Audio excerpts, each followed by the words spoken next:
नमस्कार। सौम्यानि यानि रूपाणि त्रैलोक्य विचरन्ति ते यानि चात्यर्थ घोराणि तय रक्षा स्मा स्थितां भुवम्।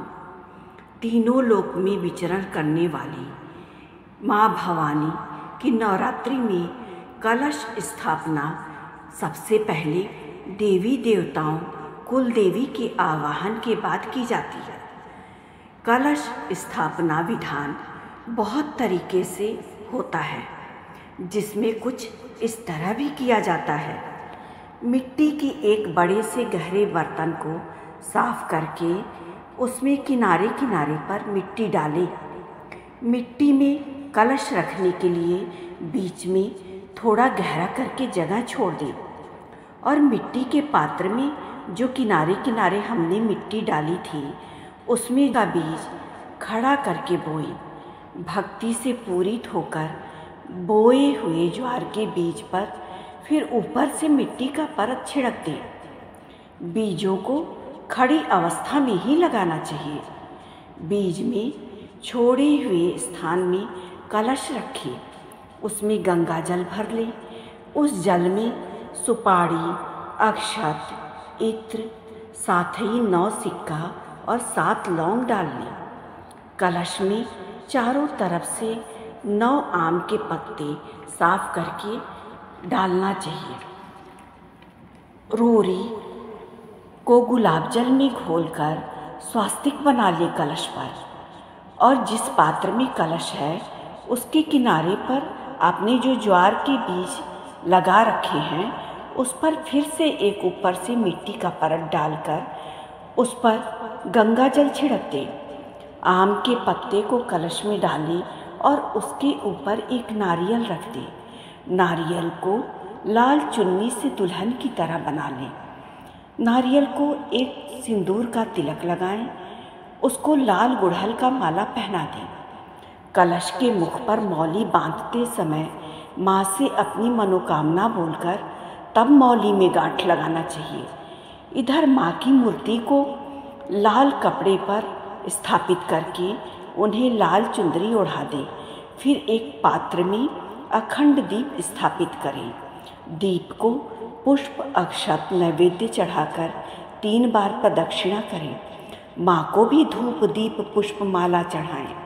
अब कलश में देवी देवताओं के आह्वान के लिए स्वयं लाल आसन पर आसन को प्रणाम करके बैठ जाए।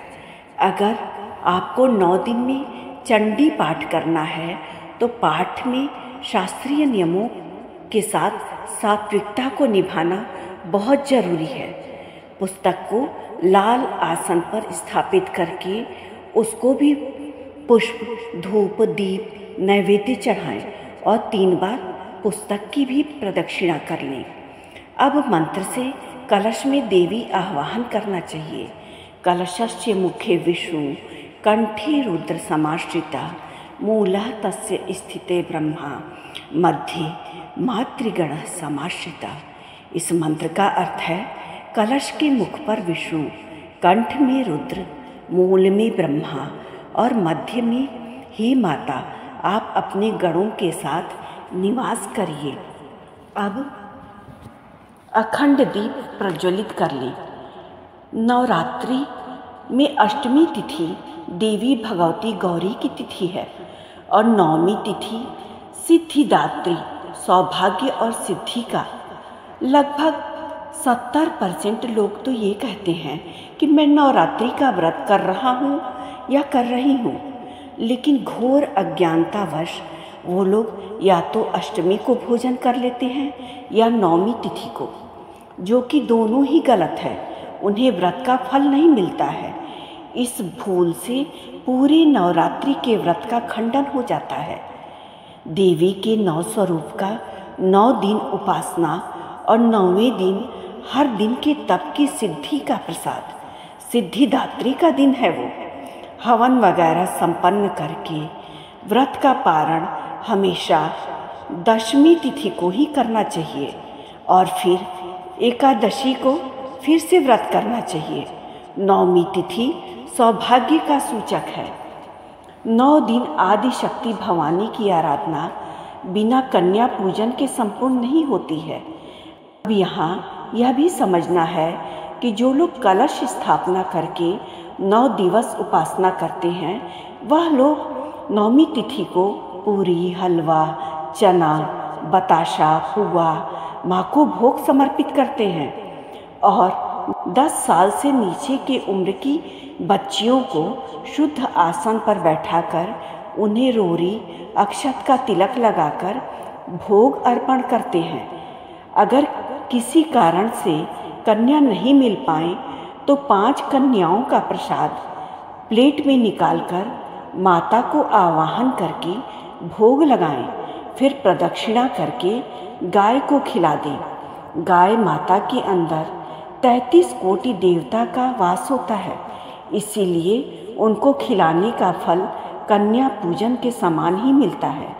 कन्याओं की दक्षिणा के पैसे को हम गौशाला में गाय के चारा के लिए दे सकते हैं। एक बात और समझनी है कि जो लोग नवरात्रि में 9 दिन की उपासना नहीं करते, वो पहले दिन और अष्टमी तिथि का ही व्रत करें। बीच में किसी भी और तिथि का व्रत करके वो ये न कह दे कि हमने शुरू और अंत का कर दिया।